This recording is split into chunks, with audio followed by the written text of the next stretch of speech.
So, as you can imagine, I'm fairly depressed. I had to do because it's like I saw the scope and there's just like blood pooled on my vocal cord.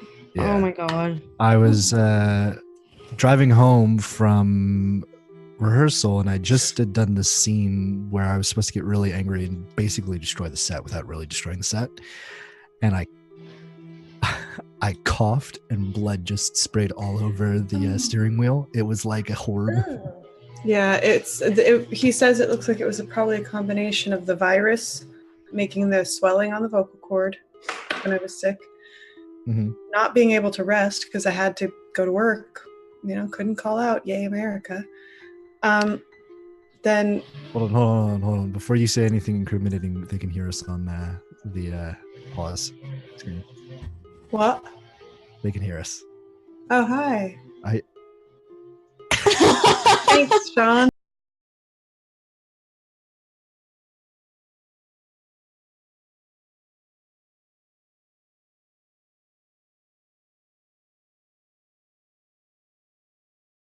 Your other show?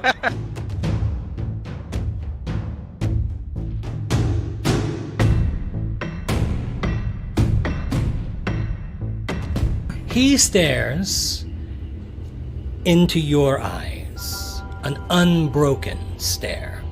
You can feel a heavy influence. Not so much as a spell. You feel like it's perhaps just a powerful charisma. And then you hear him matching you harmonically, note for note. As you look down, you see his long white fingers dancing across the keys opposite yours, playing in perfect companionship to your melody. Well, Huzzah. Should we leave the room?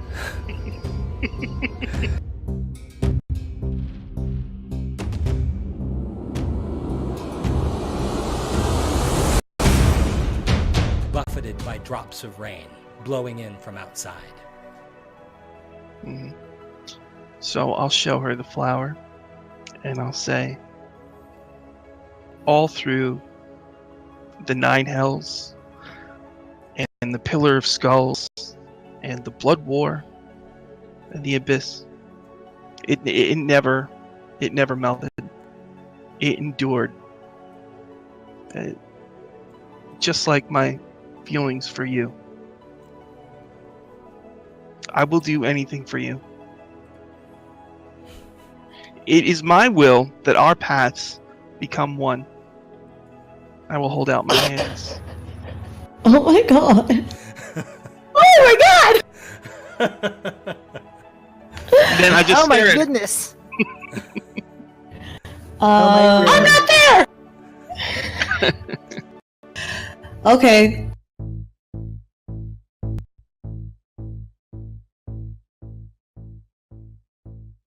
Okay, I'll cantrip message to Charlotte saying, I guess if you want to live, you should come over here. Oh, you hear back from Charlotte. It's like, this is gonna be a great adventure. This is gonna be a great adventure. I'm gonna be a hero. Wait, what? What was that about Dimension Door? As a bonus action, Lux would like to kill herself.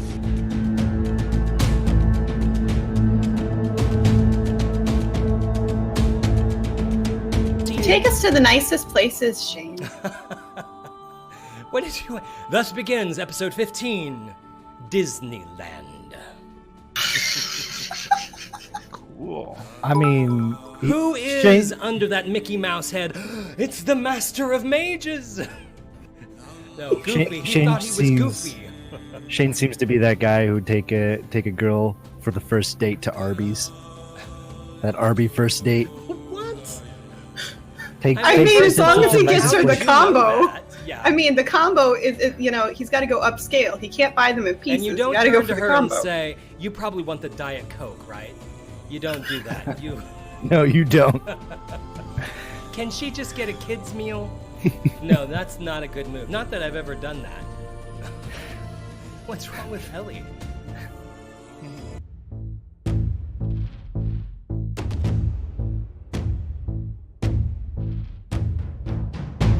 his body over to the mouth, then presses him forward.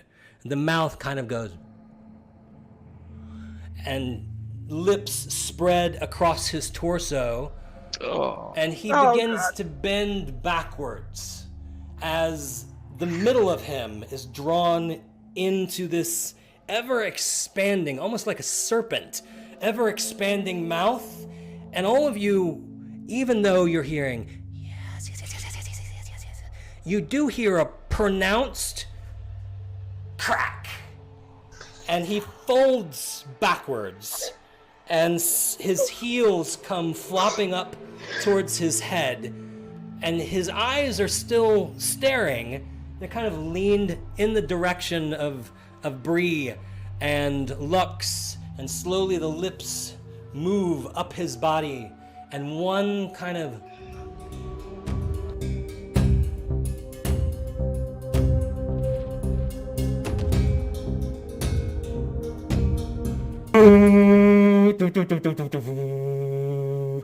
the entire castle seems to vibrate. You can feel vibration coming up through the floor as a massive organ begins to belt out a reverberant chorus. Berlinda will kind of look around. Oh, seems like Strahd has a fairly impressive organ. And starts taking off her bow and her short sword and putting them down. There it is. You know, come on, you can't. You kind of setting that up. Look at the size of that organ.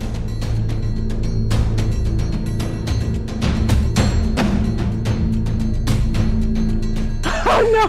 To you. Oh my goodness. Is this happening? Happy birthday to you. Oh. Happy birthday, dear Ellie and Kelly. Happy birthday to you. There we go. You asked for it, you got it. Wonderful.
Hey everybody, welcome to Mordenkainen's Path of the Plains. Today we're doing a special thing.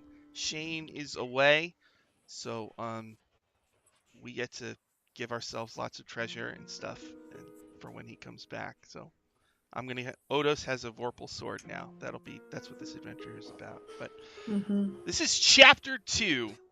Does he even use swords?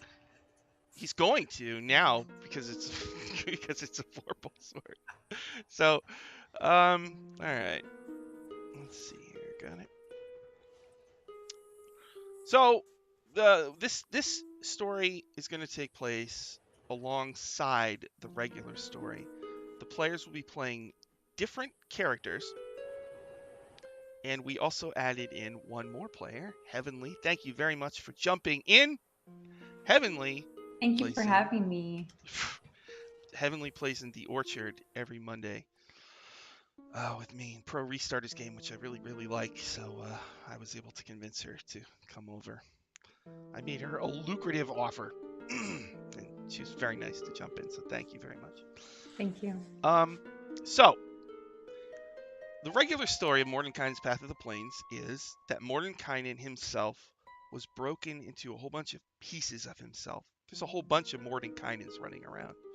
And there's this thing going on with Tharizdun who's trying to destroy the world of Orth. And so what we need to do is to go get all of the Mordenkainens and smush them back into the ultimate Mordenkainen. So our normal group has been trying to get Mordenkainen, the Mad Mage version of the Mordenkainen from Barovia, which we actually just succeeded. So this game is going to focus on a different Mordenkainen, and a different group is going to try to get him back. So we're going to do a weird thing to start. I always like to start at level 1 if I can, but we really can't with this. This group is level 8. So what we're going to do is kind of an extended montage to see how the group met and the 4 adventures that they went on before we start this. All right, so for this montage, we're not going to play through every little thing. Mostly it'll be like, I'll give you a situation, and we'll just do like one die roll to figure out what happens. So feel free to do stuff that's a little outside the box or whatever. And anytime you feel like your characters should interact, feel free to interrupt me and do that, okay? So to start with, I think we just agreed that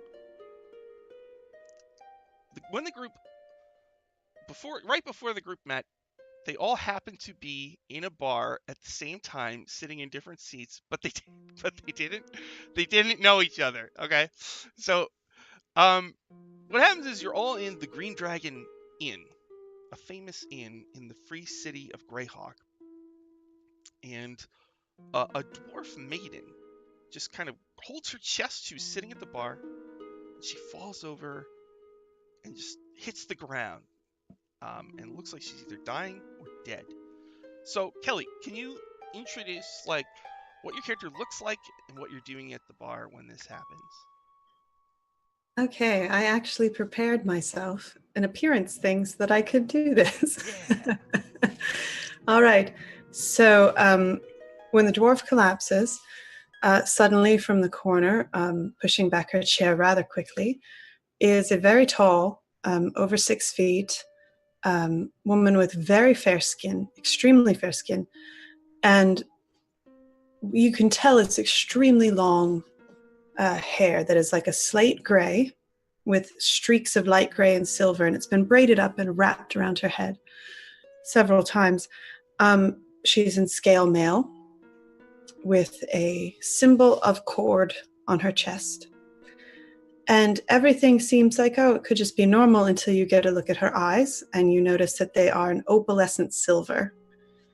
She is an Aasimar, and she is a cleric of Cord. She will run to the struggling dwarf and immediately kneel down and attempt to save the dwarf. Okay, make a medicine check.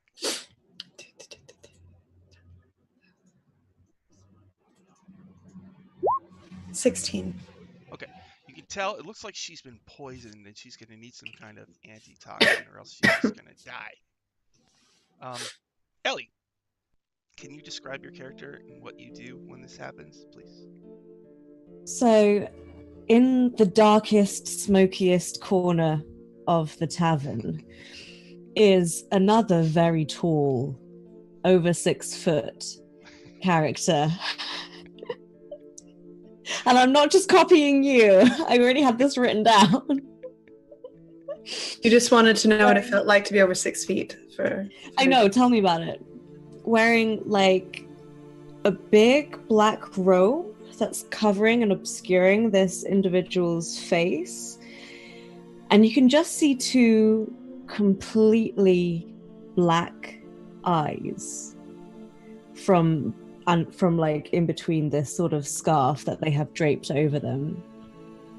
And the most that you see is a little flicker of gold as a coin runs through the knuckles of this individual.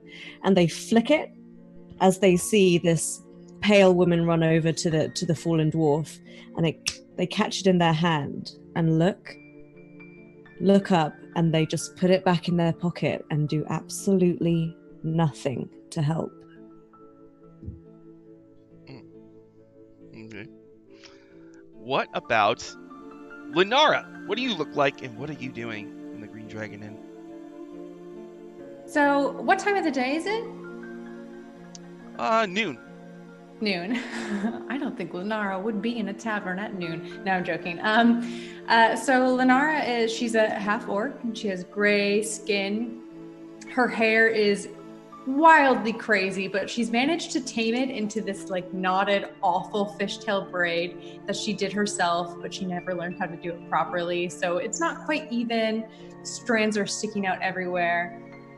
She's wearing hide armor, but she has this very beautiful blue cloak, like a deep, vibrant blue that kind of complements her gray skin. But she looks like a traditional half-orc with the jutting jaw and the teeth coming out and the sloped brow. And I think she probably would have just been coming in because well, let me ask you a question, DM. Do they let animals into this tavern? Yes, they do. Great. Well, so then I think she's just strolling in. She's just entered town, and she has a rather large panther strolling right next to her, keeping pace. And she has her hand kind of on the top of his head. Not like she's worried or anything, just kind of touching him. They're familiar. And if she sees someone fall, I think both of us, my panther and I, are going to rush over and offer our assistance. Okay. So you run over to the dying dwarf, and you see Terza, Kelly's character, also dealing with it. And what do you do? Sorry, I don't know any medicine or anything, but can I help you at all? Is there anything I can do? I'm afraid that this dwarf might be beyond my help unless we can find someone who has an antidote. Do you specialize in poisons? Well, I do have a herbal kit. What do you think's wrong with them? I'm gonna pull it out, and I think I'm shaking a little bit. Whatever you got, whatever you need, I think I probably have it here. DM? Mm-hmm. How would I know? Would I be able to tell? To cure the poison? Mm-hmm. With my herbal kit? Oh, with a herbal kit. Would I be able to see what kind of poison it is? Yeah, make a medicine check. Yeah. Me or? Yeah, no. Terza. 13. It's a very generic poison. Normally you would need an antitoxin, but you feel like you might be able to mix the herbs into a poultice that will keep her from dying. Mm-hmm. Do you want to try to do that? I would like to try to do Tell that. me what herbs you need, and I'll pull them out for you. At least she's not saying herbs. Ellie. Excuse me? All right. So I will take which herbs that I think would work, and what would you like me to do? DM. Just make one more medicine check. 16. Oh, okay. So you go through the herbs that she has, and you mix a concoction, and the bartender gives you like a cup of water for you to mix it all into. and you are about to administer it to the dwarf. So Zippy, can you describe your character and what you're doing while this is going on?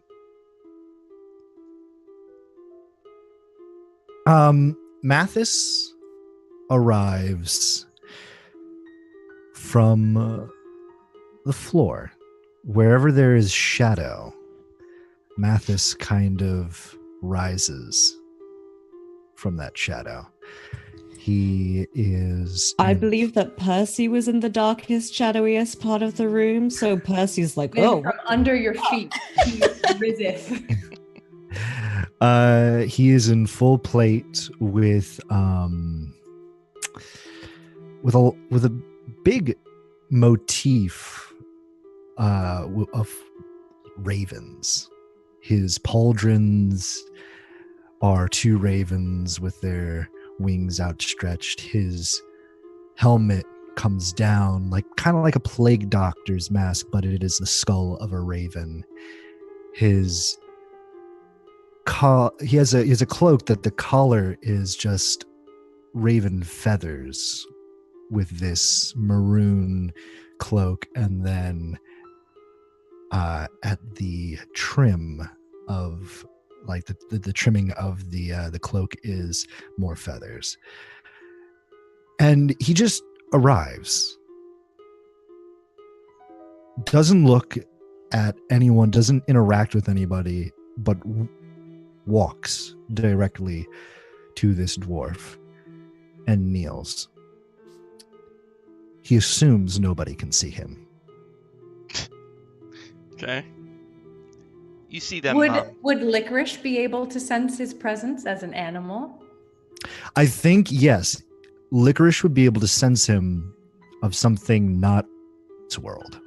I think Licorice would react, not aggressively, but definitely he would be growling, ears back. If he can't see you, but he's no.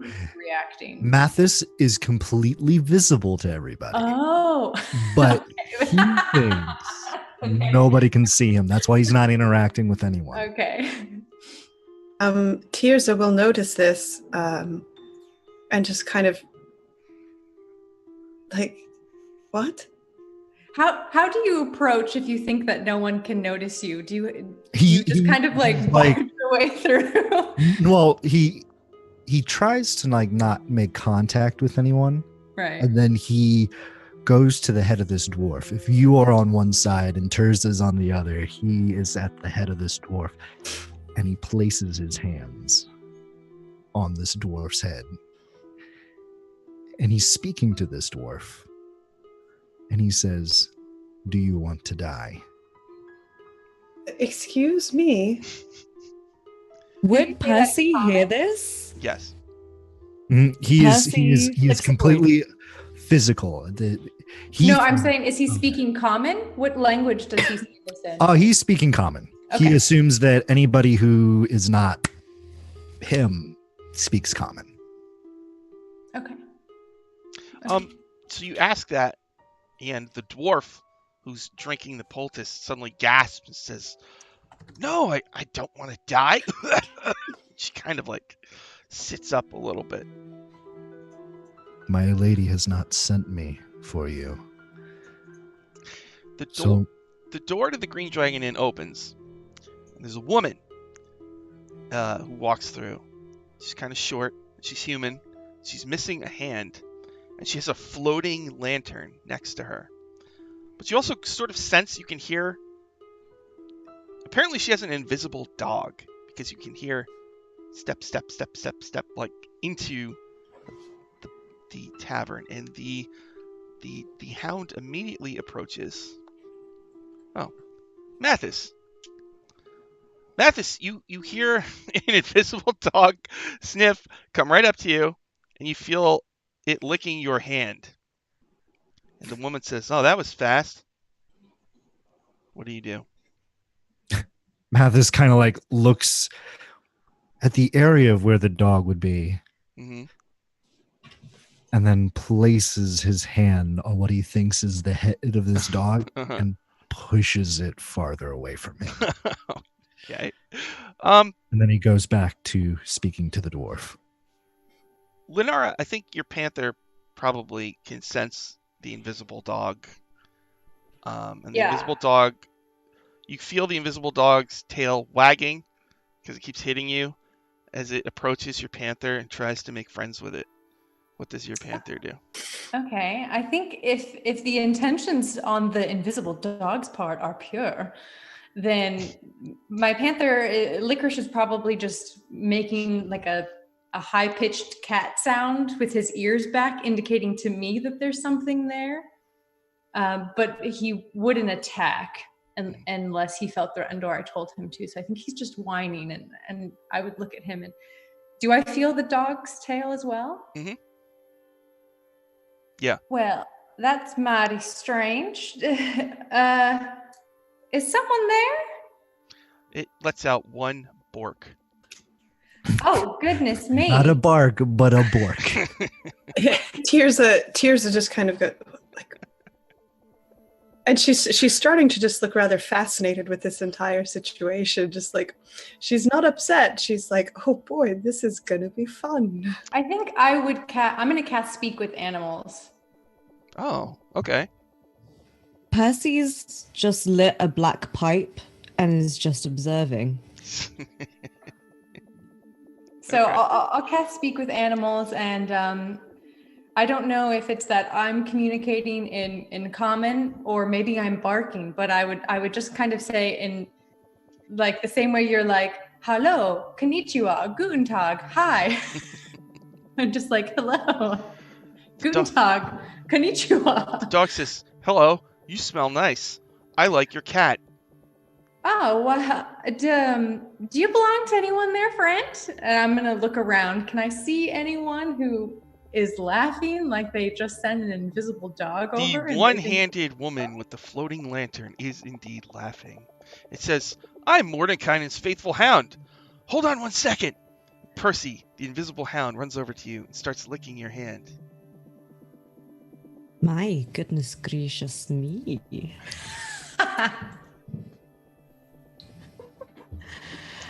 What is it that you want, wee pet? It lets out a single bork. And then, Terza, a delighted invisible hound, races over to you and begins licking your face.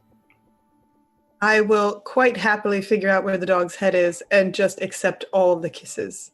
I think there's an invisible dog running around in this inn. The one-handed lady says, if you've been licked by Mordenkainen's faithful hound, please come with me. And Linara, the hound, says, I licked you, remember? So you should come. Can I trust you? Yes, Can I bring my cat? of course. I like your cat. And I also Did you like lick you. her too? What? Did you lick my cat too? Your cat doesn't... I don't think your cat wants me to lick it. That's a real good call. You're a smart little doggy, aren't you? Mm. Oh my goodness, there's a real little doggy. Come on! It starts like... It like bites on Percy's clothes and tries to pull Percy out of the bar. Okay, this hasn't happened to me in quite a while, If but I'll I- follow if I you out of the see- bar. I see this Asimar woman has seemed to have caught the dog, and now this other woman seems to be pulled. I'm just going to say out loud. I think there's an invisible hound here, and he's saying that if he licked you, you got to follow him. So anyone who's felt a tongue where they weren't 100% sure where it's come from, I think we should go ahead and follow this lady over here. Why do you set this up when I'm not a bard? Mathis looks at the three and then looks at where this invisible dog should be. Mhm. And then looks down at the And dying dwarf, and he holds the dwarf's head up. Do you want to die? Tirsa is going to put her hand right on Mathis and go, excuse me. I literally just saved her. She says, no, I don't want to die. What are you, crazy? And she like kind of coughs Sir. and staggers to her feet. When a lady says no, she means no. She did say no. Mathis is now frozen stiff. You They- mean you can see me? Oh yeah, honey, we can all see you getting We've seen real. you the whole time. Right. Well, he pulls out a dagger that looks like a raven's wing.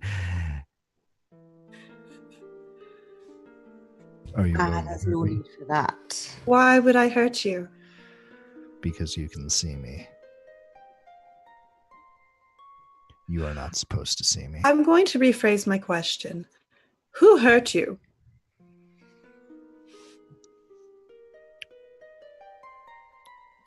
Aha. Dog. We're The going- dog. The we're dog. going- We're going to follow. Let's go with the dog. Fine. Let's go. I'll follow this very Yeah, faithful hound. All right. Tirza will just do a final like check and pat the cheek of the dwarf and say, if it doesn't work, you can't call me in the morning. So take care of yourself. As you're all exiting the bar, the dwarf slams her hand down on the bar and yells out, "All right, who tried to poison me?" And a whole bunch of people look down at their drinks nervously. So you step outside the Green Dragon Inn, and you're all together. And there's this one-handed woman with a floating lantern, and she says, "The great wizard Mordenkainen sent his hound to find worthy people, and his faithful hound always chooses wisely, and he has chosen all of you. So, if you'll come with me, we're going to go to Mordenkainen's magnificent mansion, and he's going to make you an offer, and you're going to get a lot of money and treasure, and you might die. Are you ready? Is everybody ready to go?"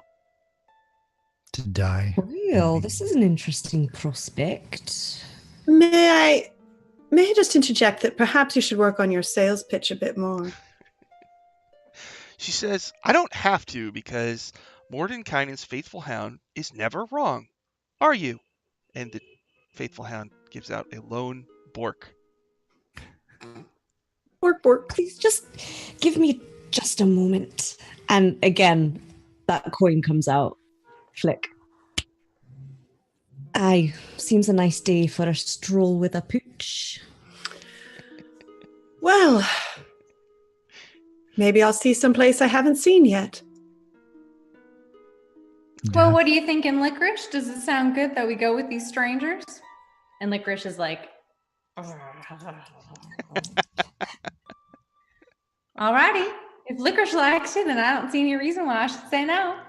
All right. So as you all walk, Percy, the faithful hound, is walking right next to you, so close it's like keeps hitting your leg, and its tail is wagging nonstop. And the one-handed woman leads you through the free city of Greyhawk and out into a forest. And as you pass into the forest up ahead, you see a big glowing light just hovering between two trees. Just as we got out of the city, Percy will throw off that big black cloak that they were wearing and reveal like the most hair you've ever seen, like black and thick and tumbling, and it goes all the way down their back. Like it's almost as good as Tears' hair. And they have horns, and you realize that for probably maybe the first time or whatever that they're a tiefling. And they've only got one horn. One of them has been sheared off and it's wrapped in like a black bandage. And the other one is like wrapped in this black bandaging too. And they have very, very grey skin. And they kind of just look around and, clean air. That's the thing I like. Fantastic. A demon and an angel. Tirza will just kind of turn and look at Percy. I don't think I caught anybody's names. Well, actually, before we left that fine tavern.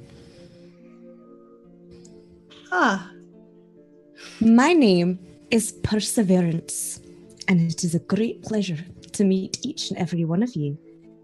But you may call me Percy. And they'll hold out their hand. I'll take that hand and I'll give it a very enthusiastic shake. Wow, Perseverance, that is such a beautiful name. It just fits you. You're just so beautiful. I'm so excited to be here. I only just got into the city and I was so worried that all these city folk were going to be real mean. But I mean, Sorry, my name is Leonara Ashworthy, and I'm just very excited to be here. And Oh, I'm excited that you're excited, Leonara. this is Licorice. Oh, Licorice, great pleasure to meet you. And he'll scratch his head. And I'll turn to the other two, and I'm just like, Mathis looks at the group and he kind of cocks his head, very bird-like. And you notice that starting to gather on the tree limbs are murders of crows. And they're all just kind of staring down at the group. Not you've got a lot of friends there. Are you a druid? Oh my goodness, are you a druid? Wow. My papa said that I wasn't going to meet anybody else in this big old city, but I mean, look at all these animals that you've got. Oh my goodness. My name's Mathis, and these are the souls that I've collected.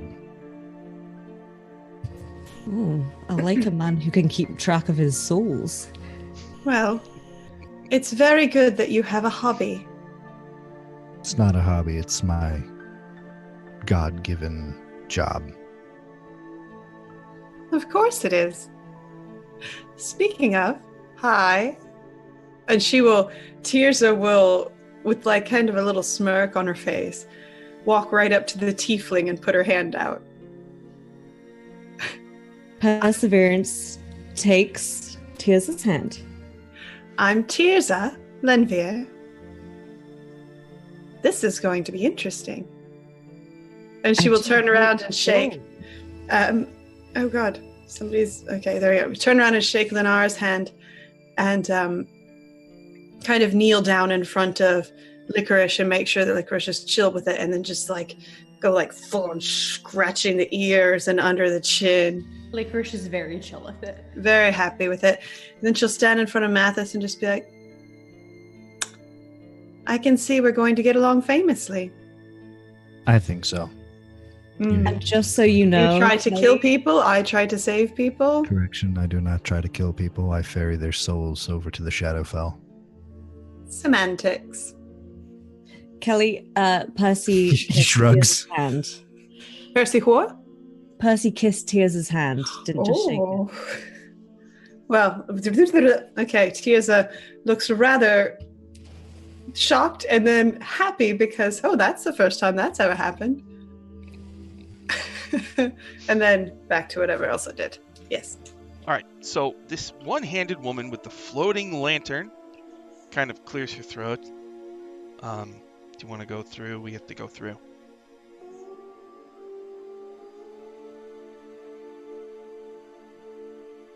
The faithful hound borks at each one of you one time. Well, let's go then. I mean, if we're going to have an adventure, might as well have an adventure. Nothing like an adventure with people you only met 5 minutes ago. Wait a minute, is this an invisible house? Enora says just before she walks through, no, it's Mordenkainen's magnificent mansion. And she goes, wow, and she walks through, and she's just gone. Oh, I do love a good magnificent mansion. I wonder how their bed sheets are. And Percy will go in. You all go in? Yeah. Mathis is the final one. He wants to make sure that they don't die. Oh, I'm going to be sticking very close to Mathis and just asking him all these questions about. I'm going to be like, so, where are you from? I mean, are you a druid of the land? I mean, I'm from the Moonfolk myself. I mean, I live up in the mountains with my parents, but I'm just so excited to meet you. I've never seen anyone else who's been able to kind of communicate with animals the same way. Do they all have names? I've never met a half green skin that talked as much as you did. And then he just goes through the portal. Well, Licorice, she doesn't seem super friendly, but I'm going to look back at the crows. I bet they all have names. And I'm going to go in last. All right. So you step through this glowing portal, and you emerge into a magnificent mansion. It's gigantic. All the windows are drawn. The curtains are covered. And you see dozens of translucent spectral servants, like maids, cleaning stuff, like butlers holding trays. And Enora, the woman, she says, "Oh, my name's Enora, by the way. You can each have your own room. There's a lot of rooms in here." She brings you like up a sweeping staircase, and there's all these rooms. And she's going to bring you to Mordenkainen's study. So, when you enter the study, you see a wizard. He's bald. Oh, please tell me he has his clothes on. Yeah, he's fully dressed. Bald. I have PTSD from last week. No, he's blue robes. He's got a black goatee. He looks very serious when you all enter. He doesn't even turn around when he begins to speak. He says, "The years die, burned to nothing by time, darkening my memory with their passing, like soot that builds upon a hearth beam." Then he dramatically turns and says, "I am Mordenkainen, and although I do not look it, I am old. I have outlived rivals, enemies, and friends. But for a few dust-mad liches dreaming in their lonely tombs, my friends and I represent the last of the old guard. Who born in the last 100 years can measure of themselves an ounce of the worth of Otterluk, Bigby, Tensor, or Robilar, even Rary or Evard? Perhaps it is you. I have a need for special components, and being busy, I don't have the time to go get them. That's where you come in. I need you to go to a place called the Dungeon of Endless Doors. In this dungeon, somewhere, there's an elemental accelerant known as protomatter. He casts a spell, and you see like this glob of like paste rotating slowly, sparkling, kind of prismatic. You bring this to me, I will reward you greatly. Are you in? You're asking an agent of my lady to be your errand boy. Sort of like a gopher, yes. This is what adventuring is. Do you have a contract with her? The Raven Queen? No. I'm primarily focused on the balance between good and evil. It must be maintained, sir. It must be maintained. Yes? Speaking of the balance between good and evil, Tirza leans over to Percy and just kind of whispers, is he monologuing? I believe so. It's one of the best shows I've ever seen. I mean, it's like, do you think he says it to everybody that comes here? No, we're special. What are you talking about? Of course he says it to everyone, but no one's as pretty as you. Tirza will just be like, well, thank you. I will. Would you like to smoke on my pipe? Smoking is very bad for you. I live a little. And Tirza just kind of keeps like shuddering her eyes over towards Percy. Okay. Mathis raises More for me. I will help you if you will share me your fondest experience. My fondest experience? The moment in which you felt most alive. The moment I felt most alive was when I was in the castle of El Raja Key, and I was killed by an iron golem. But then I was brought back to life. For a moment, I saw your Raven Queen, just for a moment. And that's when I knew the value of life, when I lost it for a brief moment. Mathis goes up and he grasps Mordenkainen's hand. Thank you. That has made me feel joy. And he drops Mordenkainen's hand. Well, I'm convinced. All right, so have you all agreed to go to the Dungeon of Endless Doors? Sounds like a laugh. Do you each take a room in Mordenkainen's magnificent mansion? Yes, we need to, yes. All right, you're going to get to select one of 3 hirelings to come with you, if you want. They line up in front of you. So first is this one-handed lady with the floating lantern. Her name is Enora the One-Handed. Descriptive. The second one is Al Moralen, the Thief of Hearts. Enora whispers to you at some point that the Thief of Hearts is a half-elf rogue who likes to steal the wives of nobles. Ooh, I like his style. And the third one is Katakna the Cautious, a very cautious explorer. And Mordenkaine's faithful hound wants to go with you too. Do you want to take Mordenkaine's faithful hound? Yes. Okay. Can I just have the dog? Oh, Mordenkainen says, "Oh, I almost forgot." He pulls out a silver whistle.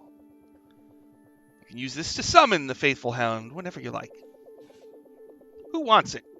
I don't know. I like animals. You can give it to one of them. Oh, But- Terza. He hands it to you. And just so you know, I invented the spell, Mordenkaine's faithful hound. This is the original hound. He's You're like a very German Shepherd. confident of yourself, aren't you? Yes, this, my magnificent mansion here, it's permanent. It's not like the normal ones. Permanent. You've given me purpose, Mr. Mordenkainen. And for that, I thank you. You're welcome. Now, if you don't mind, I have a lot of studying to do. Sorry, I just had one quick question. You said we were going to the dungeon of endless doors. Yes. About how many doors do you think, on average, are in the dungeon? An endless amount. That's what I'm told. I mean, that can't possibly be true. Everything. I agree. I And think then that you'll find a lot of things that can't be true are, in fact, seemingly true, or are they? Now then, I must go and study. Is Mordenkainen a lawyer? Good farewell. Good luck, my trusty allies. Oh, so which hireling do you want? Enora, the Thief of Hearts? What are the benefits of them? I like Nora. She was very kind to us. She came and fetched us, which none of the other ones did. He doesn't have a hand. So? Don't And be I- discriminatory. You don't have any voice fluctuation, but we're taking you on. I don't know. Ooh, I like this girl. I'm sorry, that was cruel of me. I've never been in a large group before. It's quite stressful. I don't like being indoors. I can hear everyone breathing. It kind of freaks me out. It's Do you fine. have a room that's outdoors? Mordenkainen says, I'm studying. Important business here in the astral plane. I don't have time. Why don't we check the rooms? And whichever one has the biggest windows, we can give to you. Oh my goodness, that is so kind of you. Thank you very much. You're so welcome. You're sad to learn that outside the windows is just a gray void. You're in some kind of quasi-plane. The only way to go outside is to go back out the front portal, and that brings you into the forest. Oh, I'm sorry, Lenara. I suppose if we're just staying here for one night, it don't matter too much. Is there paint? Is there paint? Can Mathis find paint? Sure. He's going to paint a forestscape, a beautiful forestscape on the window. Oh my goodness. Does anyone get mad at him for doing that? No. Oh my At some point, goodness. if Mordenkainen walks by, like he's got to go to the bathroom, and he sees you doing it, he'll just say, I don't mind. There's dozens of rooms in here. Feel free. Make yourselves at home. No, Please. That's so kind of you. Please. Thank you so much. So, Your joy makes me happy. So Well, I what got a is whole the, lot of um, that. are there any benefits to the hirelings, or are they just kind of flavor for the house? They just flavor people. For the house, okay. Well, one of them is up for going with you if you want them to go. Tell us about this third one. We didn't hear much about them. The cautious. It's just Katakna the Cautious. She's very good at mapping. She seems like a very nervous person. Ooh, mapping. I'll take her. I'm mapping. I'm a wanderer. I have a perfect geographical location in my brain. I'm also a wanderer. Ooh. Ooh. Did we perhaps wander upon one another? We perhaps did.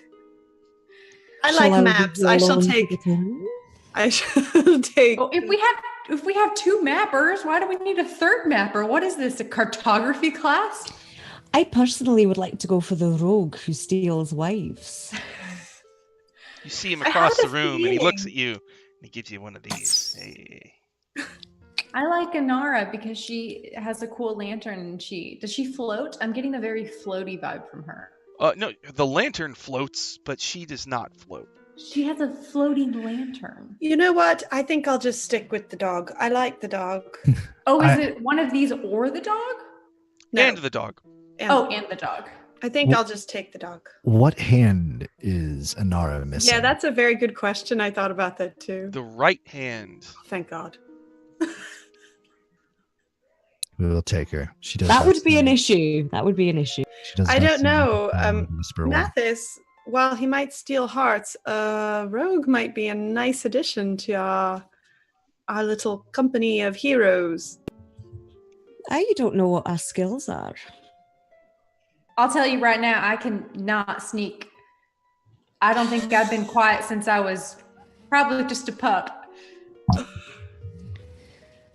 Well, while we're listing our faults, anybody else want to go? I mean, I make a lot of noise, and Tirza shakes her scale mail. It's not exactly. I control the dead. And I Is that probably one of smoke the too fault- much. is that So, the I fault mean, we're listing that you control the dead? It's not a fault. It's kind of ingrained. this has been delightful, but I'm going to go to my room. All right. And Percy's going to wander Goodbye, off. half demon. All right, so you're gonna go to the Dungeon of Endless Doors eventually. I guess we're taking the thief, the wife stealing thief. Oh, you are? Isn't that what the census was? Okay. I think Okay. so. Hey. Yeah. Hi. Hello. All right. So you four and Al Moralin, the thief of hearts, and the invisible Mordenkainen's faithful hound trek through the forest, follow maps, and you find the entrance to the Dungeon of Endless Doors. And what you learn as you adventure through there is that there's just tons and tons of doors. And it turns out the trick to getting anywhere is that each of you has to open a certain number of doors. So this is a montage. Should probably change our montage. Do we have like 80s music playing? I'm going to change it right now.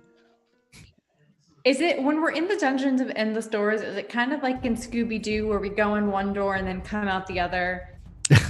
No, it's you open a door and something happens. Oh, Right? So you all rolled initiative before we started, and that's where that's going to kick in. So basically what's going to happen is I'm going to give you a situation, and you just tell me what you do, and we might make a die roll, and then we'll just move on, okay? Because this is like, all of this is just we're learning how the group got together to go to the astral plane. Do these hirelings have secrets? Yes, they do. Okay, anyway. So, first up, Percy. It's time for you to open a door. How do you open the door? Do you do anything special, or you just swing it open? So in one hand, Percy has their glaive. So this really long polearm weapon with a little black sort of pewter vestibule on it, and it's been kicking out incense, like really pungent incense this whole time. And I feel like it's probably been getting on everyone's nerves. Yeah, I mean, we might be allergic. I'm definitely allergic. yeah, I think Licorice is probably like spitting and hissing because his nose is very sensitive. No, Mathis would be like, I enjoy the smells. Thank you. Well, I enjoy that you enjoy them. Your joy brings me joy. You're a very strange guy. Has everyone ever told you that? No. Okay, it's always nice to talk to you, Mathis. And Percy will just like swing it around their head so they have some nice smoke around them and open the door. When you open the door, standing on the other side of it is an evil version of you. It Oh, immediately hello. draws its sword, which has got like this foul incense coming out of the handle, and it wants to kill you. What do you do? Anything you want. Just whatever. Kick him in the Percy? shin. Takes the coin out of their pocket and flips the coin. Boop, boop. Can I roll a d2 just to see how it falls? Sure, go ahead. Is one heads or tails? I say one is tails. Okay.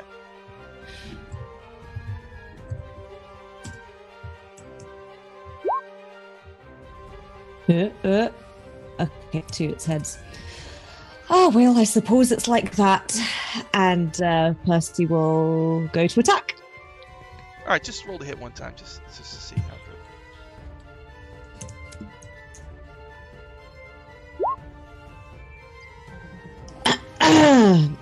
Well, I suppose it's not my day. All right, so you start fighting your evil double. It stabs you and scars you. I guess, I don't know, in the abdomen. Plunges its blade in your abdomen. And then I assume you're all able to kill it. And it is reduced to scented smoke. And that was your door. Later, it looks like it is... What did I write here? Oh, Lenara. Your door. Yeah, Do anything special before you open it? I knock. When you touch the door, eyes pop open and a huge mouth with sharp teeth. It looks like it's a mimic door, and it wants to swallow you whole. What do you do? I'm gonna pull out my quarterstaff and just give it a good old bop right in the face. All right, go ahead. I feed the rogue to it. It's going to be a +2 to this because I'll use my dueling ability. Sure. So it's a... Oh, Man, I popped that door real good. oh my god! All right, with your quarterstaff. So you just, I don't know, you just shattered the door completely, and it's and like intestines go everywhere, and Goodness! It's Oh dead. god! I guess it's a good thing there's so many doors. And also, while Lenara is dealing with the mimic door, Percy, the thief of hearts, is like, you know, I might be able to help you with that wound. Maybe I could. Might be a way for me to make it feel better. You know? I mean, or she could just ask me. Well, I mean, Tears is not being sassy. She just doesn't understand why he's offering. She's a cleric.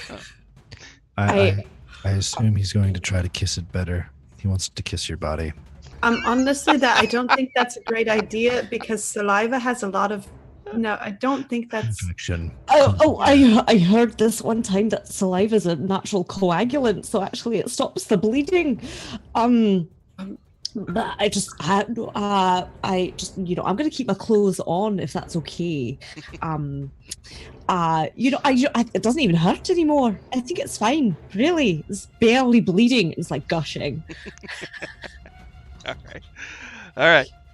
I mean, Mathis. if this is the way that Istis wanted it to be, it's the way that Istis wanted it to be. It's fine. Mathis is going to look at his door. Mhm. He's going to have a stare down with it, and he's going to use his divine senses to, as an action, I can detect good and evil. Until the end of my next turn, I can sense anything affected by the Hallow spell, or know the location of any celestial fiend or undead within 60 feet. Okay, you don't actually detect anything like that beyond this door. Mhm. Although Celestial, the Faithful Hound might trigger. You're like almost blinded by the overwhelming goodness coming from the Faithful Hound. I mean, wouldn't I technically also be setting it off? Yes. Yeah, so like Mathis turns to both Percy and Tirza. You're making this very, very difficult. You guys are fucking up his sensor readings. And then he's going to apologize. punch right through the door to open it. Okay. So you do punch right through the door, But what you didn't know was right on the other side of the door was a freaking gelatinous cube, which sucks you inside of it. So bam, and then whoosh, cube. So Mathis, you're floating in a gelatinous cube. What do you do? As an action, I'm going to use Blessing of the Raven Queen. I'm going to teleport 30 feet out of the cube to an unoccupied space. I also gain resistance to all damage when I teleport until the start of my next turn. Okay. I like to imagine that he punched the gelatinous cube, caught his fist, and then just he like cartwheeled slowly into the cube, just like floating. All He right. just Oh kind my of goodness, Matthias has been eaten by. Okay. he He's fine. pops up right next to He's fine. Lenora. I'm fine. He's All The right. Raven fine. Queen won't let me die He's fine. today, but we So- might as well deal with this cube. In Neat trick. montage form, you defeat the cube. We see your silhouettes fighting a clear blob, and it's destroyed. One more door. Terza, it's your turn. Tirza rather excitedly approaches the door, kind of rubs her hands together, rears back, and kicks it down. Okay, as soon as you bust it open, there's a freaking elemental vortex on the other side of the door that tries to suck you into it. What do? This is hell. We have Well, I think you're stepped muted. into hell. Yeah, sorry, there's like lots of sirens and chainsaws going off outside my house all of a sudden, and I'm not exactly It's the element Outside vortex. or inside? inside. Oh my god, the call's coming from inside the house. The chainsaw is coming from inside the house. PJ comes up. You're gonna see somebody Sorry, saw I through was- the background. Sorry, I'm Jesus, cut- I'm not cutting trying it. to chainsaw the I house. was trying to cut the beds in half. All right, so Tirza will see this void and just be like, "Ha! Haven't seen that one before," and look pretty excited by it. And I'm trying to figure out what exactly she would do. Whatever you can think of, however you want to try to avoid it. Or She would just kind of. always gotta be color about you. Shut up. There's PJ. Hi, PJ. So she would kind of be like, and then lean forward to see what she can see inside the elemental void. Oh, all right. So it looks like Terza, you actually get sucked in, whoosh, and the rest of you see her disappear. Oh, into the well, void, she was nice. and the vortex just closes up, and she's gone. Okay, so what? And then do you behind try there another is door, an empty room or- with a shelf, and on the shelf is a blob of proto matter. Oh, Oh, you lost Terza, but you got your blob. Oh, there's a blob. Somebody get it? In slow motion, Terza, as you're getting sucked in, you feel the hound like whimper and then jump in with you. And so you and the hound are in this other plane. You're standing on a chunk of rock, and there's lightning and storm and rain and just things swirling around, like all the elements all smashing together. And what you will eventually learn is that this is the plane of limbo, just a chaotic realm where everything smashes together, and you can use your mind to form things. So out of necessity, you're going to learn how to use the power of mutability, and you can create like a little house for yourself, ward off all of the elements, or whatever it is you want to make there. And the faithful hound sticks by you and protects you the entire time. And once the group gets back from the Dungeon of Endless Doors, Mordenkainen hears the story, and he goes, "Oh, limbo, yeah." So eventually, Mordenkainen shows up. "Hello, a vortex. It's crazy. Yeah. All right, well, come on. We've got other things to do." We'll plane shift you back to his magnificent mansion. You're able to rest there and recover from your adventure at the Dungeon of Endless Doors. And once you do so on another day, he gathers you all together. Do you all go to his study? Yep. All right. His back is to Wait, you. we're living in this mansion now? You can. You don't have to. Okay. Well, You I'm could live fine. in the You Free know, City of actually, Greyhawk I'm if you want. Because I had a beautiful mural painted for me in my room. So I think I'll be okay for a little bit longer. Okay. Percy's room is basically just a hot box with like a yoga mat on the floor. Okay. All right. So his back, he's in the study. His back is to you. And he's looking at his books. And he Oh, doesn't the turn. power move. And he says, the balance between good and evil. That's what keeps the multiverse together. I'm sure you all understand that. I'll have you know that recently I discovered the very center of the balance.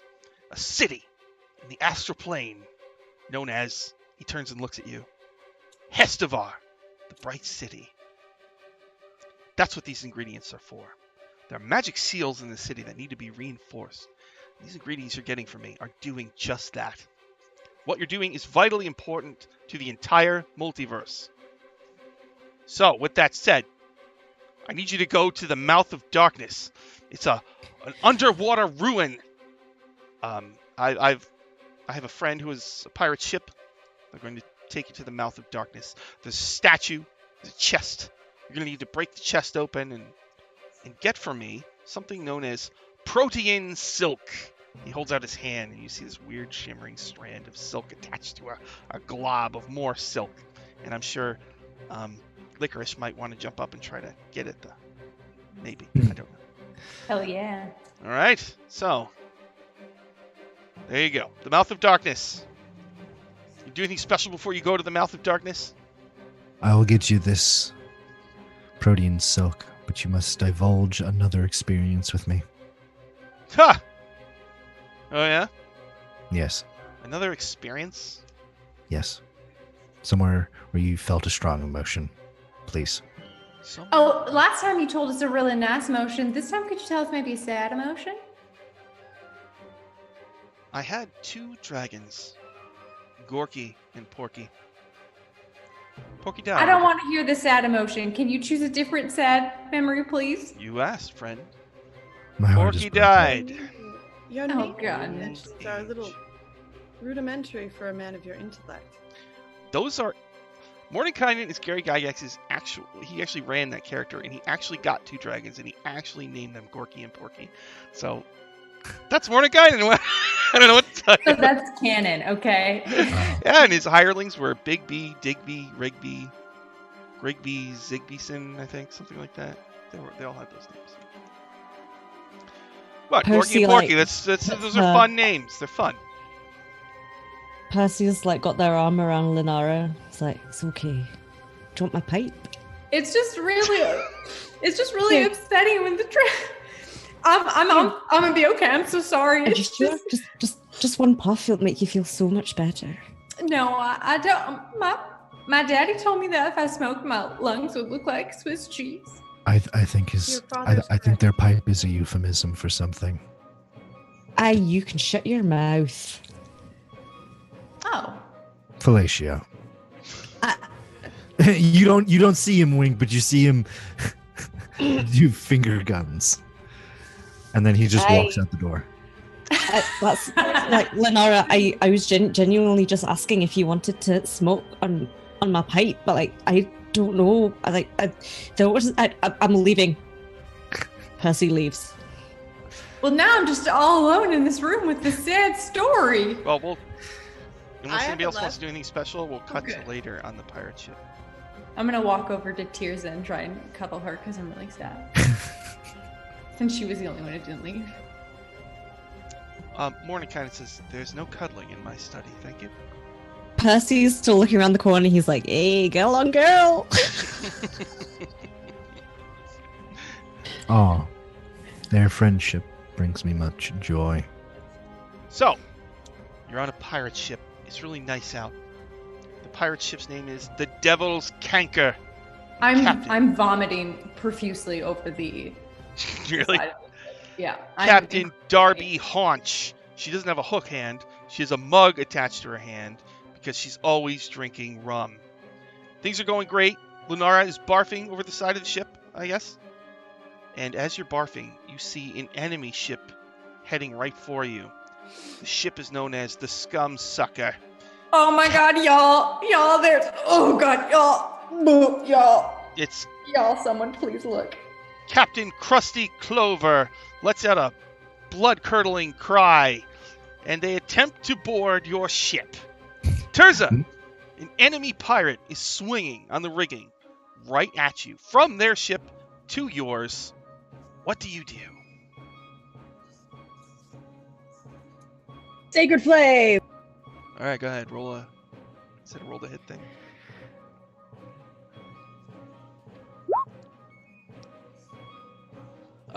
It's 15. Oh, DC 15. DC 15 dex save.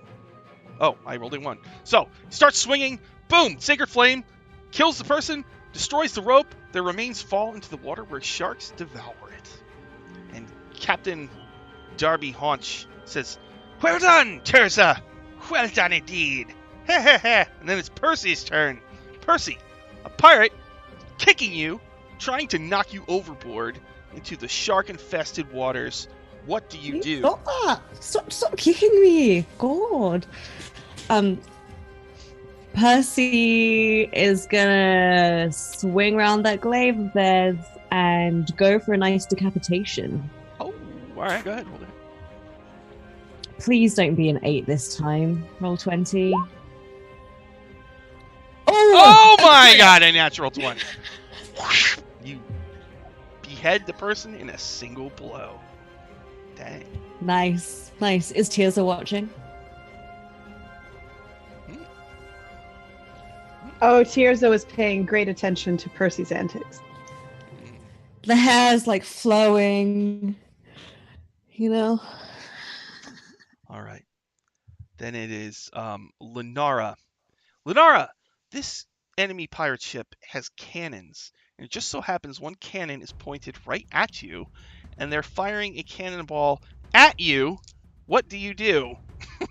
Well, that sucks because I was going to have Licorice take care of whatever was happening because I'm not feeling super great. So I'm going to, as I'm, how far away is the ship? However far you want it to be. Doesn't matter. I am, as I'm just like clutching the railing, I'm just like, I'm going to extend my hand and cast Fog Cloud between these two ships. Okay, you don't need to roll anything. So you create a fog cloud. They can't see you. The cannon fires, but it whoosh, misses the entire ship and splashes into the water far away. All right, Mathis, Captain Krusty Clover. She's a whirling dervish with her scimitar. She's trying to cut out your eye. What do you do? As a bonus action, he's going to do Blessing of the Raven Queen to teleport behind her and then strike her with his greatsword. Roll to hit. 11. Okay, so she spins, blocks your attack, and tries to take out your eye. She doesn't get the eye, but she does give you a scar near your eye. And then... does she knock off the helmet? Yes. Okay, so when he knocks off the helmet, It's a lady. everyone... Oh, when she knocks off the helmet, gray slate-colored hair, long, just kind of flows out. We all have such great hair. And you see his ears are pointed. And his eyes are a slate gray as well. And his skin is pale, but also gray. Not like drow gray, but like super pale. Kind of looks like he's dead. And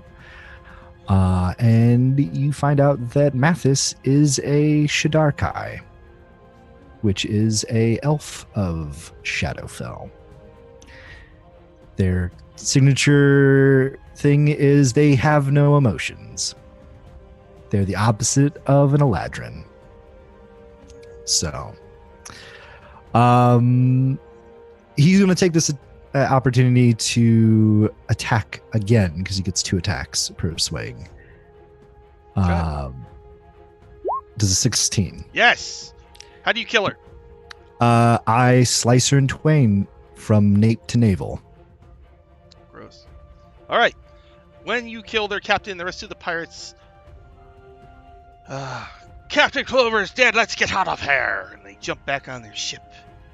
And Captain Darby Haunch puts a foot on the side of the ship and poses like Jack Daniels or Captain Morgan. Is that who that is? And she drinks from her mug hand. Later, you've been given by Mordenkainen potions of water breathing. You're deep underwater, investigating these Sahwagan ruins, and you find the statue, and the chest is attached to it. But as you start to mess with the chest, it summons all sorts of creatures to try to fend you off. So you're going to have to hold off a horde while Linara tries to get the chest open. So first, Mathis, there's a shark! It's coming for you. What do you do? You're all floating, gathered around this statue of a four-armed fish person holding a stone chest that's actually built into the statue. It's actually attached to it. It has a lock on it. But Mathis, a shark is coming right at you. What do you do? Wait, I'm sorry. What about Licorice, you asked? Did he get a potion of water? If you want. Do you want Licorice down there? Licorice comes with me everywhere. All right. How many creatures are within 30 feet of me? There's like 20. He's going to channel divinity and use dreadful aspect. As an action, each creature of your choice that can see you within 30 feet must make a wisdom saving throw, DC 14. Okay. On a failure, the target is frightened of you for 1 minute. If it moves more than 30 feet from you, it can attempt another saving throw. So as Linara starts messing with the chest, all of a sudden, all these creatures start swimming towards you from all sides. But Mathis lets out this power. What does it look like? It looks like Death from Darksiders 2, where he goes Reaper mode. And it looks like a Grim Reaper that has like giant raven wings, and the skull is a raven skull. And there's a loud screech, like a raven calling, and that would cause the fear. Okay. Most of the creatures turn and flee, and you repel almost all of them. Only the strongest remain. Terza, a Sahwagan. This is it's kind of like an evil green-skinned shark person with 4 arms. It has a trident. It's swimming at you. It wants to kill you. What do you do? I will summon my spiritual weapon and hit him in the face with it. All right, roll to hit. Whoosh.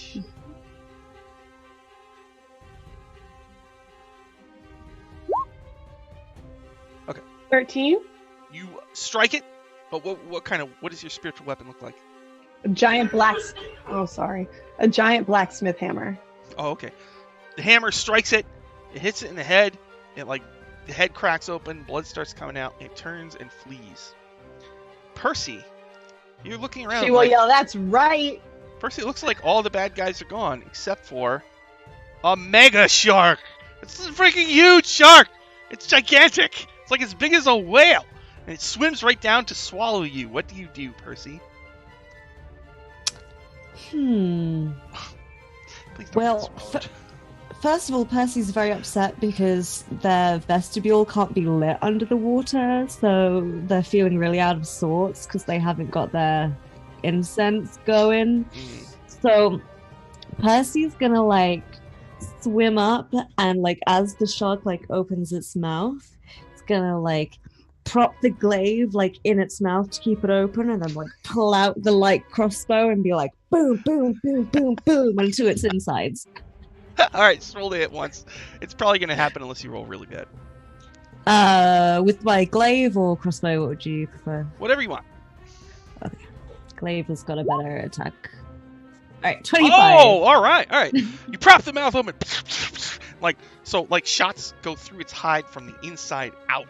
Blood shoots everywhere, and the mega shark desperately tries to get away from you. Oh, wait, I'm going to need my glaive back. Make a dexterity to pull the glaive out of its mouth without it biting you. Please be on my side. Oh, okay. All right. Grab. You get it. You pull it out. While all of that is going on, lose it. Still here. Linara, just need to dry it out when we get home. Linara, you know that time is of the essence. You have to get this stone chest open.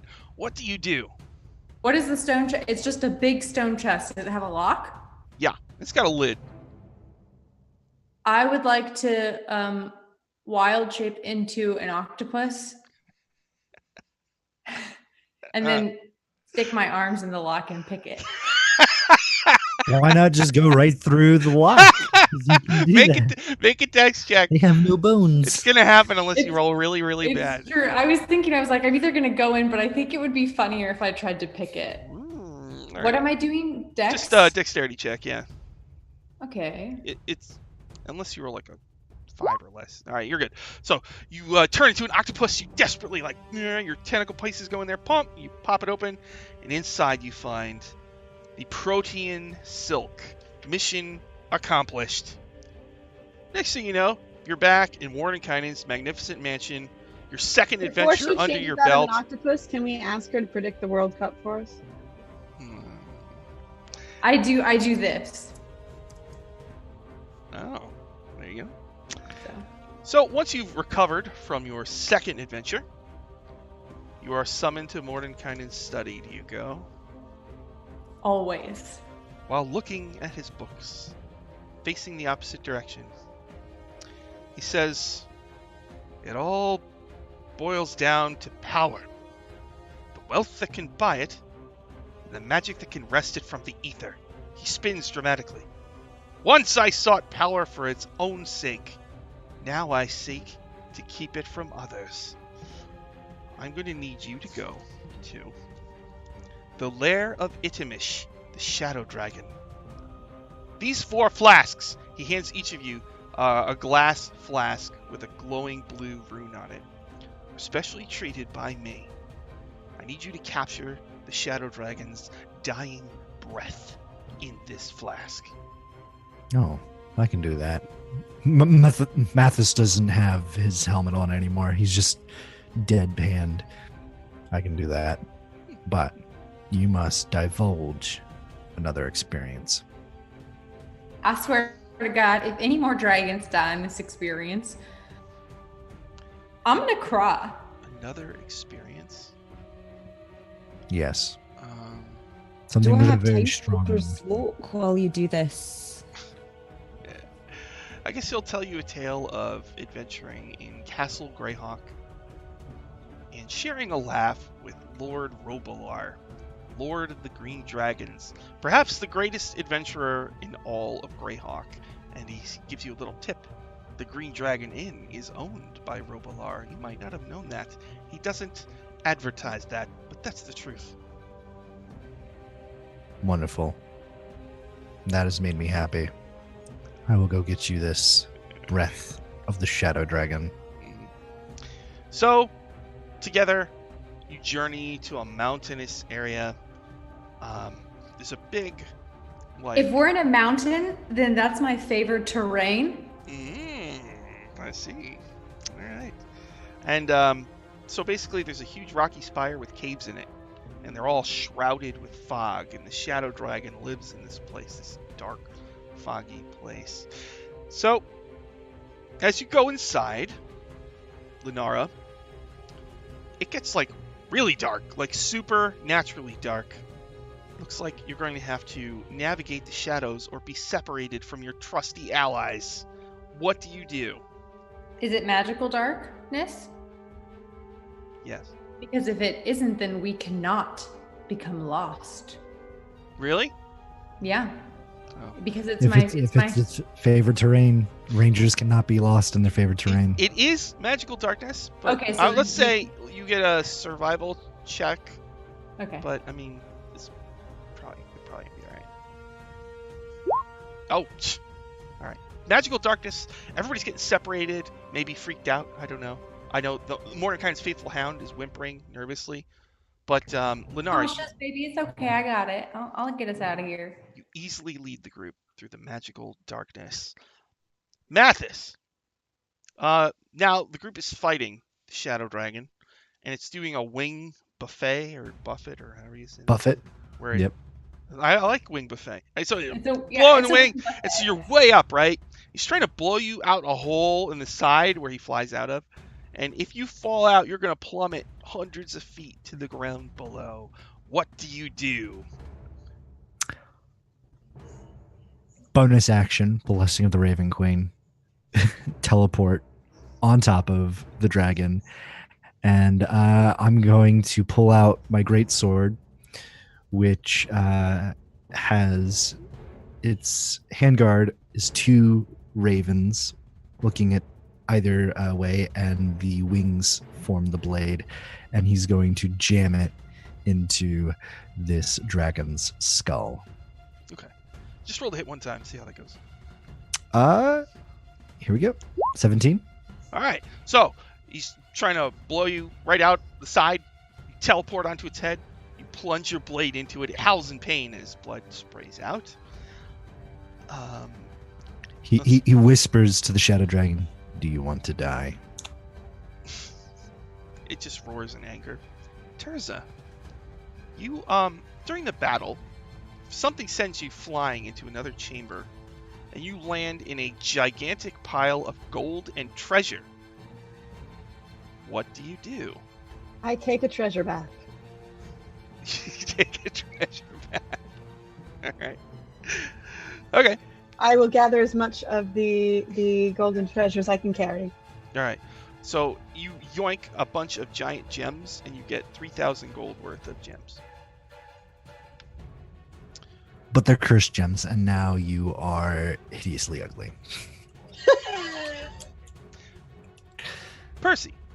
Mathis is on the dragon's head, stabbing it. It roars, and it breathes out its breath weapon right at you. Ah. What do you do? I should probably look up its breath weapon. I guess Percy's just gonna try get out of the way. So you're just gonna make a saving throw. Shadow. Seems So it's kind a of lame. dex save, I but think. Yeah, seems kind of lame. But That's okay. Shadow dragons? I thought shadow dragons had like necrotic breath weapons. There it is. Its breath is shadow breath. The dragon exhales shadowy fire in a 30-foot cone. jeez. But like, Percy's not gonna just try like jump out of the way. They're gonna like use their glaive as one of the, you know, when people do like high jump, and it's gonna like Pole vault. Pole vaulting. pole vault. That's it. Okay. Get like out of the range. All right. So So dex save, I'll say you have advantage on it. Okay. Come on. Oh. 14. Now, all right. This does 56 damage. Will that drop you currently? Well, no. Okay. So it breathes on you. You take all of that damage, but as it clears, you're still standing. What do you do? It's hurt bad as Mathis is stabbing it in the head. Percy will just look up and be like, "It's fine. It was meant to be." No. Percy- And Mathis pulls out a journal, and he opens it up. Your name's not on the list. I'm not dead. I never today. said I was meant to die, but obviously I was meant to feel this intense pain for some reason, and I do mean intense. I feel Where's you. my cleric? Where's my cleric? Oh, Percy. she's having a bath in gold. Oh, well.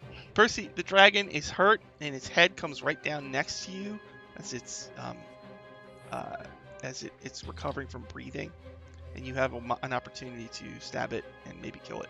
What do you do? Yeah, I'll glaive it. In the eye? Glaive it. Well, yeah, in the eye, obviously. You don't need to roll. You stab it in the eye. Okay. It dies. You all gather around with your vials. And you get your shadow essence. Percy will like put their hand on the dragon and be like, just, you know, everyone has to bend to it in the end, my friend. Destiny. It gets us all. What she means is, you will journey to see my lady. Have fun. Or maybe his body's gonna turn into mulch and he's gonna grow some real beautiful trees. Aye. As it dies, the whole place begins to warp, and a wave of shadow energy goes over it, and you barely escape the explosion. And you return to Mordenkainen's magnificent mansion, yes? Yes. So he takes 2 of those vials, You can keep 2 of those other vials of shadow essence. So who wants to keep them? There's 2 of them. I'll take them. So wait, you wanna do Both. one for Mathis and one for Percy? Wanna do that? Yeah. Yeah, I'll be fine. All right. Once reminds you're me of recovered from home. that, there's one more mission in your history. Mordenkainen, this time when you go into his study, he seems a little discombobulated. And he mentions something about Therisdune stirring up problems. And then he says, well, it's no matter. There's one more thing I need. Clinging essence. Your cat is... It's licorice. He really loves the webcam mount that Hannah bought me. You need to get one more thing. Clinging essence from the vaults of time. Do you go to the vaults of time? Yes. Flip a coin. I require another experience. Manouche heard there was another cat on stream, so she just jumped on my lap, not to be outdone. Oh my god, that cat is going nuts. Look at them. Why does he like the web camera so much? God. I think it's the mount, the webcam mount. For some reason, he likes it. Alright. So, when you go to the vaults of time, what you No, realize we is... need a story first. We need an experience. Oh, Mordenkainen's story. Let's see.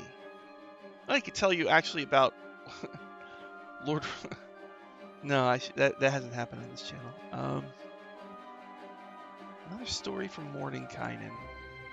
Well, he could tell you about a encounter he had with the Queen of the Succubi at Moor Castle. I explored it and went all the way down, and many agents of the Queen of the Succubi were there, and let me tell you, it got a little racy, and he tells you a rather naughty story. Percy is very into this.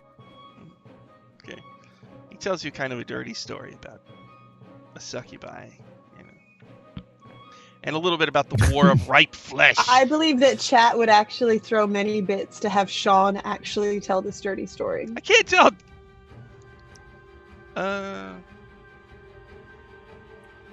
Mathis raises his hand. Well, you know, he can say a little. I don't know. I went in the castle. You know how it is. Usually, there's a prisoner chained in a cell, and oh, look, it's a werewolf or it's a succubus. But this one was just a little different. I caught her at a raw moment, you know, where, nude. But You distressed. caught her raw? Is that what you just said? Nude but distressed. I took pity on her. I don't want to attack a succubi while she's chained to a wall. And I said, "Milady, please let me help you." And she was so taken by my kindness that she only knew one way to express her gratitude. And I dared to take the kiss of a succubi, which usually sucks the life right out of you. But this time it didn't suck the life right out of me. And we had hours of passion, steam coming from the depths of Moor Castle. I regret my decision to ask for this. Sometimes late at night, I still hear her furtive, plaintive wails of pleasure. There you go, Mathis. That is wonderful.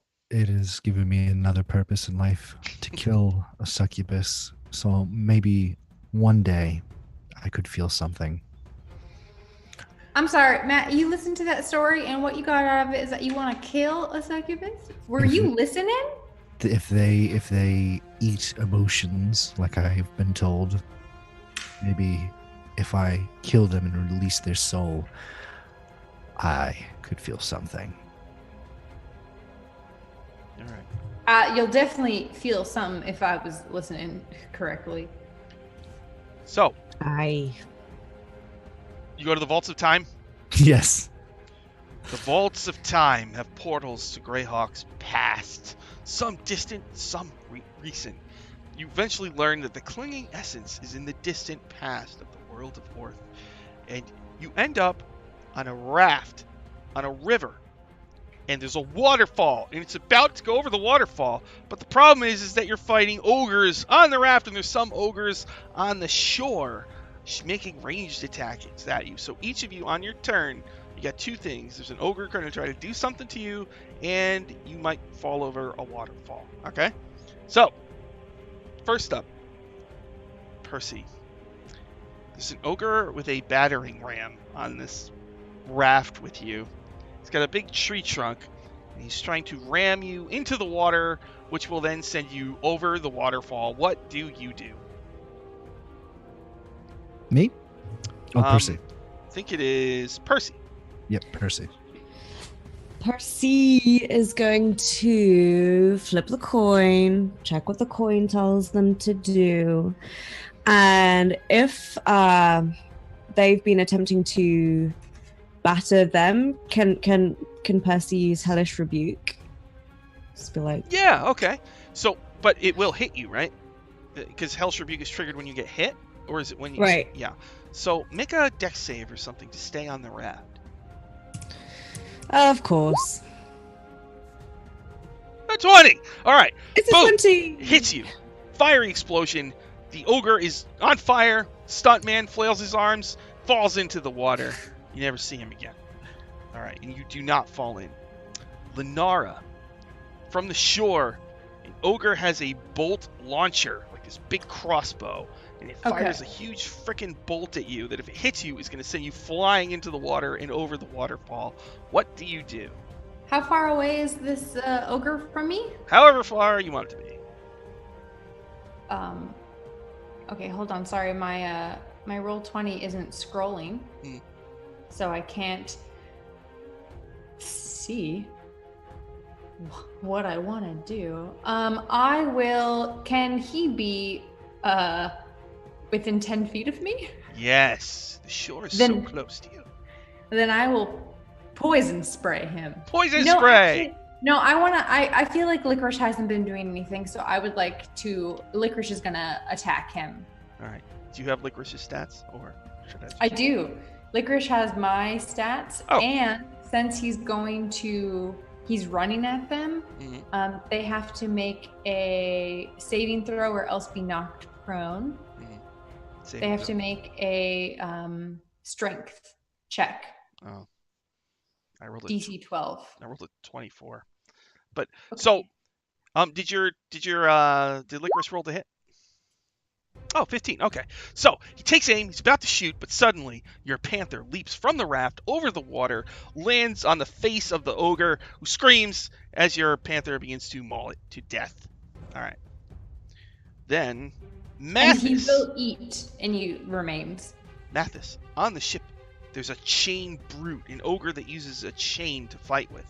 And it's trying to wrap you in the chain, just drop you on the raft so that you're just tied up and you're going to go over the waterfall. What would you like to do? So he's swinging a chain at me? Yeah. I think he is going to Blessing of the Raven Queen to teleport 30 feet to shore. And then he's going to channel Divinity Death Aspect, or Gruesome Aspect, to... it's Dreadful Aspect, to make them all take a DC 14 Wisdom save or be frightened. I have a -2. I got a 9 total, so they are frightened. So you use that. They're frightened. They actually jump off into the water, and they're going to be... And then he waves to the rest. Don't worry, guys. I got them. Terza. You're doing so great. Thank you so much. On the shore, there's an ogre with like a howdah built into its back, and on it are a bunch of goblins firing arrows at you, trying to just knock you into the water and send you over the waterfall. What would you like to do? Can I take a quick second to check and make sure that everybody else is okay? Like everybody else is doing fine? Yeah, they're okay. They're okay? I will look at the ogre. I will laugh hilariously at it, and then I will fall backward into the water. But you're going to go over the waterfall. I know. All right. So the ogre and the goblins like look at each other like, shit, you're one. All right, so you fall into the water, and you're going over the waterfall. Is anything special happen, or are you just going over? Oh, I go over the waterfall completely. I wait until it's that moment where everybody's like, "Oh my god, his tears are gone," and then I come booshing up out of it with the wings up, and I'm laughing like crazy, like I'm having an insane amount of fun.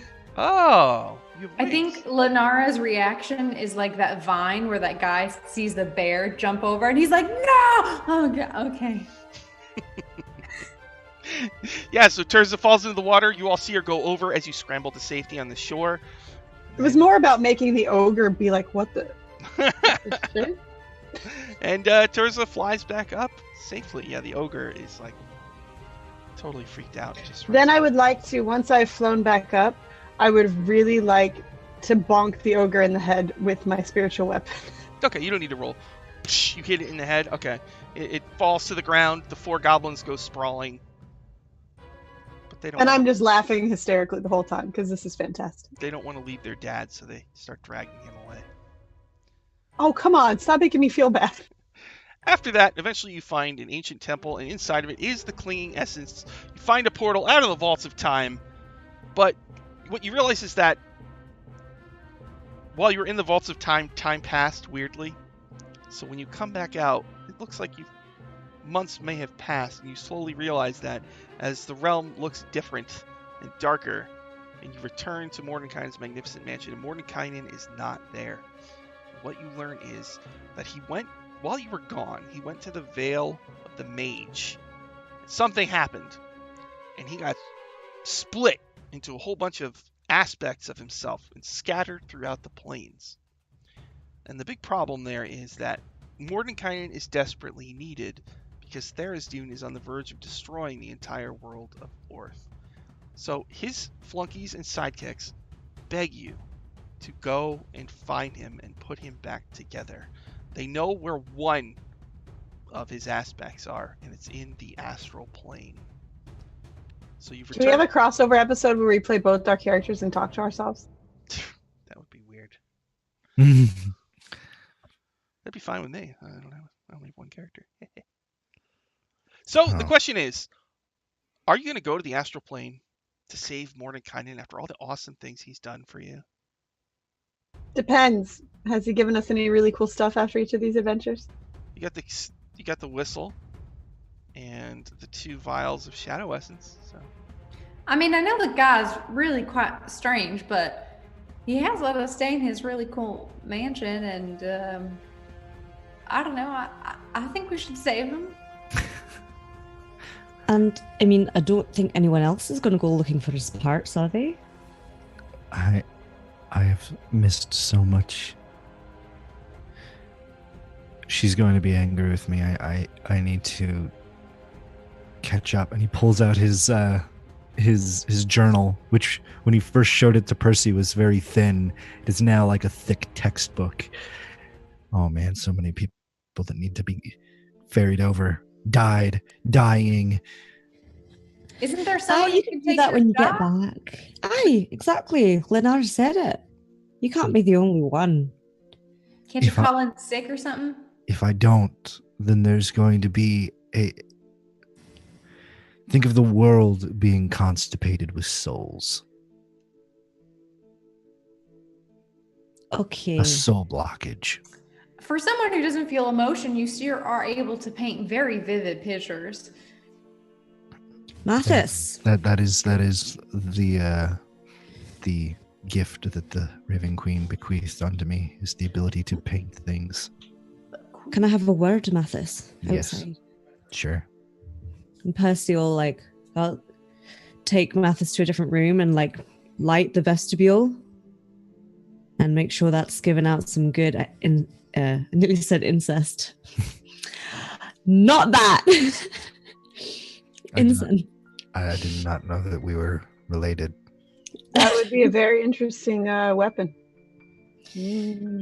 Mathis, I think it's imperative that you come with us. I am I think distraught. it's fate. I can tell because your face is just so... No, this isn't the time to joke. You need to come with us because fate has determined it to be so. There's no way that you can escape this fate. You will come with us, if I have to drag you there, or not. Allow me to confer with my lady, and then I will give you my choice. Hey, Whatever man! that choice will be, will lead you to the astral plane. And you know that as well as I do.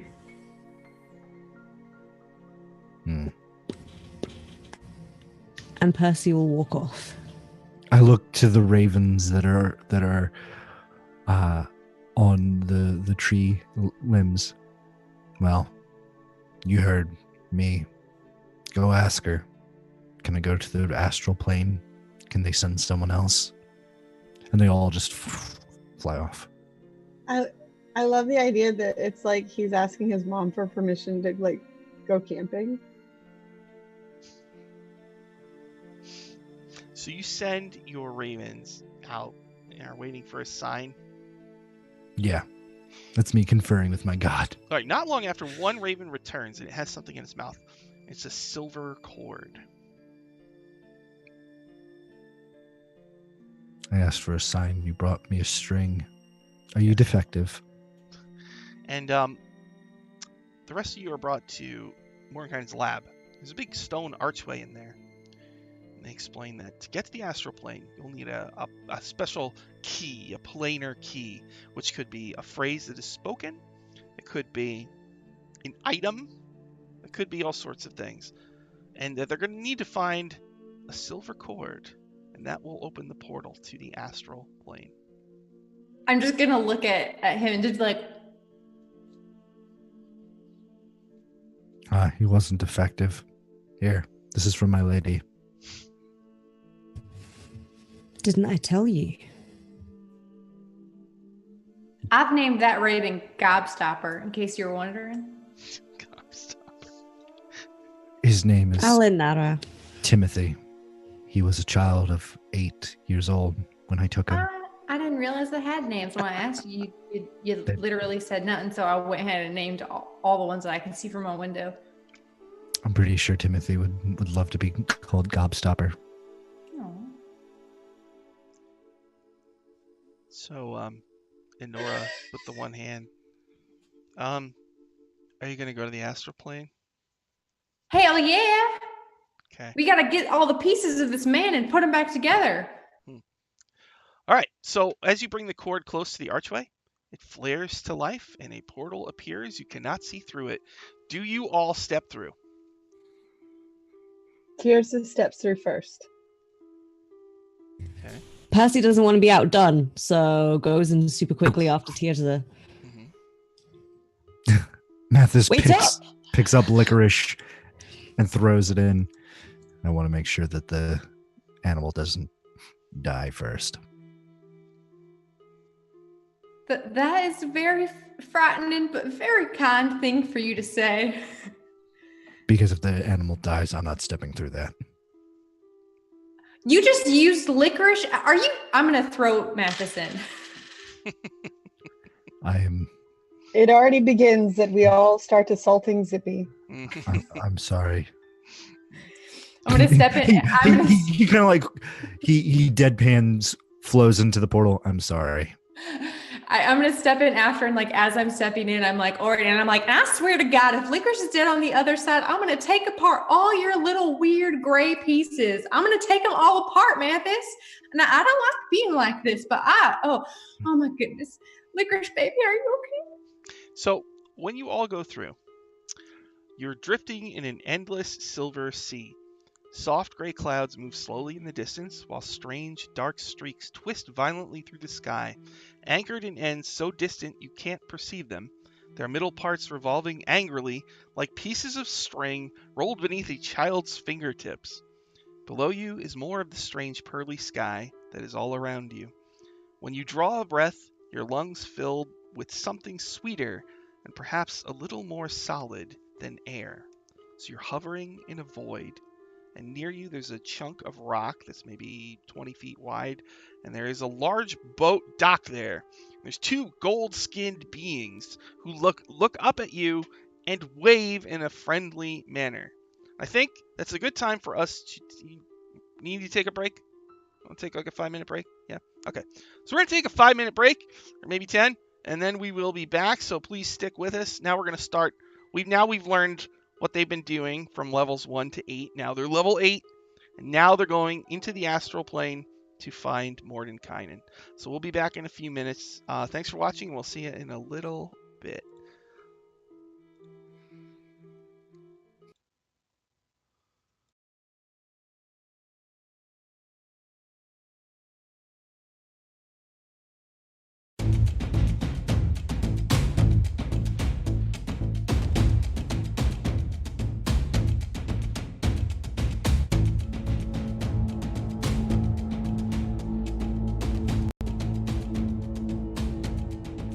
Charlotte, before you go too far, how is everybody feeling in and of yourselves? I'm feeling full of vigor. But would a hard, poke, kill you is what I'm asking?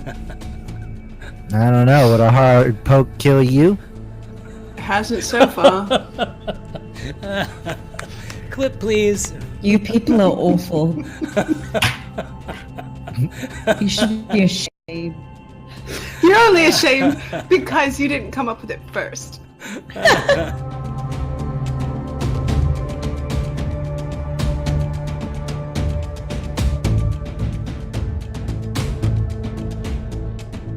Okay. I'm going to inspire Kim because I can still see her. That is true. All right, let's see here. Look at this rogue. Isn't she neat? I just don't know how her feet are so fleet. Wouldn't you know she's a rogue who's gonna stab you in your face? And that's her inspiration. Yay! You should get inspiration for that. Well done. Sean, are you making like a mental note of the clips that you need to pull here for your other show?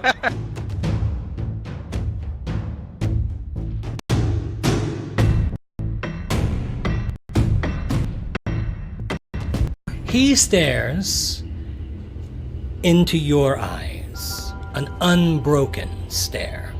You can feel a heavy influence. Not just a spell. You feel like it's perhaps just a powerful charisma. And then you hear him matching you harmonically, note for note. As you look down, you see his long white fingers dancing across the keys opposite yours, playing in perfect companionship to your melody.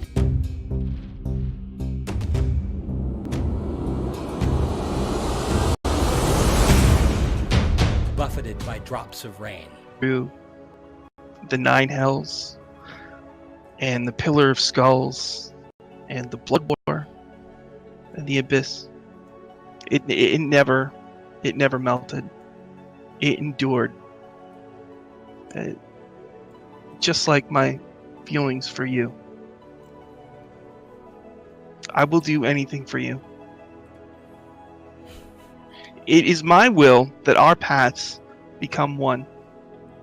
I will hold out my hands. Oh my god. Oh my god! Then I just Oh my stare at goodness! I'm not there! Okay.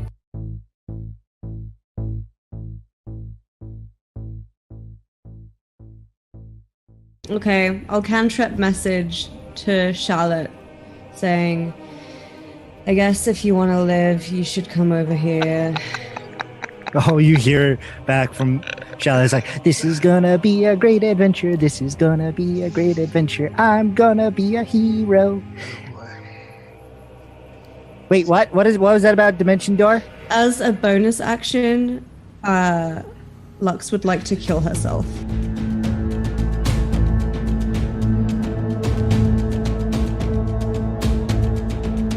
You take us to the nicest places, Shane. What did you? Thus begins episode 15, Disneyland.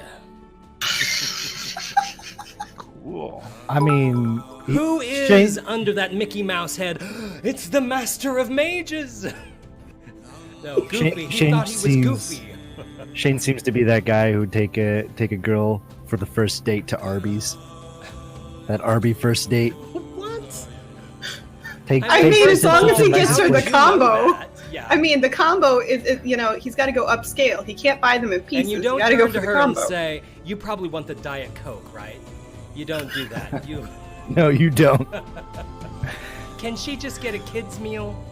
No, that's not a good move. Not that I've ever done that. What's wrong with Ellie?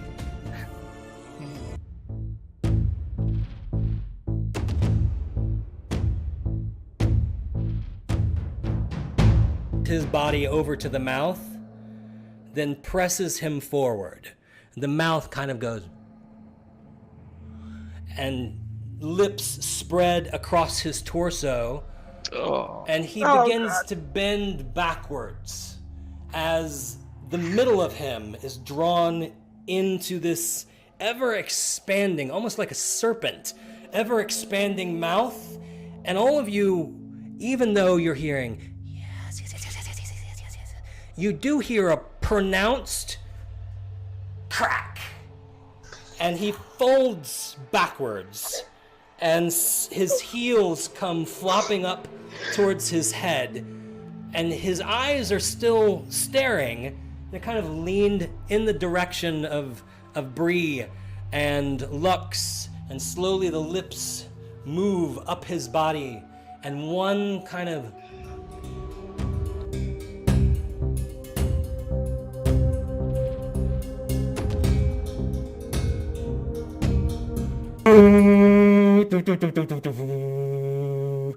the entire castle seems to vibrate. You can feel vibration coming up through the floor as a massive organ begins to belt out a reverberant chorus.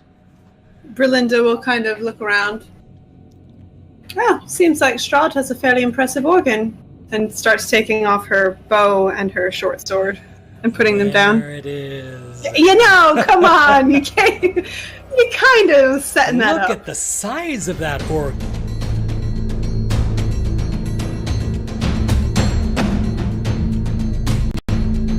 Oh no! To you. Oh my goodness. Is this happening?